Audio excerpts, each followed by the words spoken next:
বর্তমানে সোশ্যাল মিডিয়ায় 11 বছর বয়সী শুভা নামের মেয়েটিকে নিয়ে আলোচনা সমালোচনায় ভরপুর। যে মেয়ে নিখোঁজ বলে কত পোস্ট হলো, এদিকে তার খোঁজ পাওয়া গেল নওগাঁর এক ছেলের সাথে। তাকে যখন জিজ্ঞাসা করা হলো সে কেন বাড়ি থেকে চলে এসেছে, তার উত্তর ছিল তার নাকি বাড়িতে ভালো লাগে না। অথচ শুনলাম মেয়েটার মা নাকি ক্যান্সারের রোগী। এই তো বর্তমান পরিস্থিতি। এরপর কোনো মেয়ে বা ছেলে যদি সত্যিই নিখোঁজ হয়, আর কি কেউ খুঁজতে যাবে? সবার ধারণা একটাই হবে, হয়তো কারোর সাথে চলে গিয়েছে।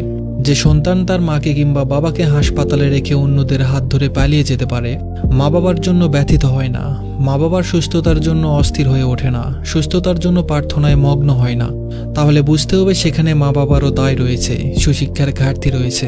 তাকে হয়তো হজরত বায়েজিদ বোস্তামির জীবনী বা ঘটনা শোনানো হয়নি বা জানানো হয়নি, যে বায়েজিদ বোস্তামির মা ঘুমের ঘরে পানি খেতে চেয়েছিলেন বলে সারা রাত মায়ের জন্য পানির গ্লাস হাতে দাঁড়িয়েছিলেন মায়ের শিওরে।